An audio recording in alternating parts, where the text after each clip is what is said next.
Hello, welcome to Get Your Mind On. I'm Lori Stohs. Many times a week I'm asked, how do I motivate my employees? Or someone comes up to me and say, gosh, he's such a great employee, but he just isn't motivated. What can I do to motivate him? And many times with all the changes that are going on in the economy today, I'm asked, how can I keep people motivated through the times of when we're not able to give people raises or when we're going through a restructuring or a realignment? How can I keep people motivated? And maybe this one comes up often is, how do I motivate people with 5 different generations in my workforce? Everybody needs something different.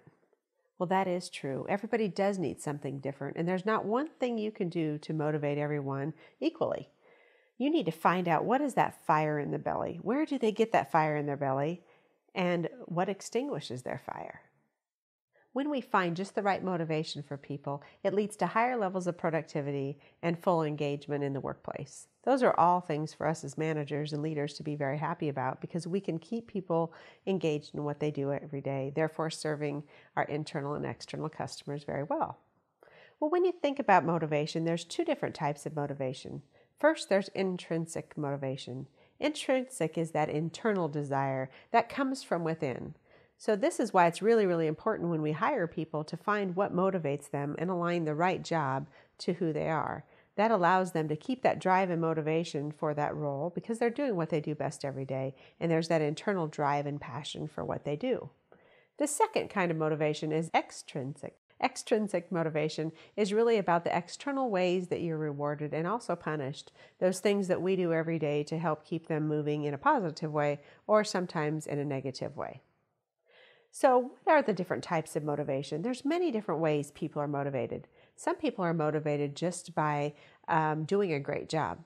Others motivated by mastery. They really want to become the expert, the subject matter expert, or kind of that go-to person because they're the one that knows what they do best. It might be that someone wants responsibility. They want to own something. They want to have ownership, or maybe a stretch goal or stretch assignment of something we've never done before. They might get really excited about that. There might be others who are motivated by fear, that they're really afraid to let somebody down. So that becomes a motivation. Not necessarily a positive one, but some people are motivated by fear. Some are motivated by making a difference. They like to make an impact every day. Very different than those who are motivated by money, which not a right or wrong, but some people just have different desires to be motivated by one versus the other. So how do you know what motivates individuals? Well, after looking at all those different types of things that we were just reviewing, there's no way you can do all of them. And it doesn't really matter what role they're in or what generation they're in. There's 2 key things you need to do. First is ask. Ask them what kind of motivation they like to receive.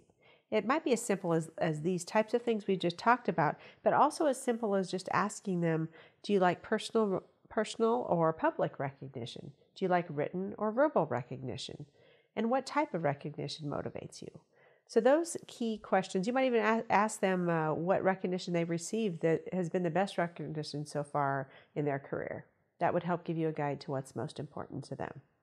Secondly is, chances are many times what you like to be motivated by isn't necessarily what they want to be motivated by. Because we think, hey, we like it, so therefore they'll like it.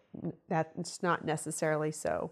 So just remember, the best thing to do is remember that it's personal and you need to ask. Let me tell you a brief story about someone I worked with when I was in my previous career. And she was always a top consistent performer, and we loved recognizing her because guess what? She always won the top award in her category. And we would have awards ceremonies every year where you'd get up on stage, they'd call up your name, and you'd come up and receive the award. And guess what? We would always kind of know who was going to be coming, and she would never come. Now, why didn't she come? She hated public recognition. To stand up in front of a big room with hundreds of people was humiliating to her. She did not like that at all. So we knew and recognized that that was not the kind of motivation she liked to receive, although her name was in the was announced and was in the publication. But what we knew was personal to her was getting the team together at one of her favorite restaurants and doing something personal for her. So this leads us to our positive charge. First, think about what motivates you. Take some time to think about that for yourself. And secondly, meet with each of your team members. and talk to them about what motivates them personally. But remember, the third thing we need to do is if we ask them, we need to follow up. That's the best gift you can give them, is by asking them, listening to them, and following up with them. You will have a motivated individual who has higher levels of productivities and higher levels of engagement when you're able to tap into exactly what they need. That'll make them very, very happy, and you a great manager. Thanks for joining us, and remember to get your mind out.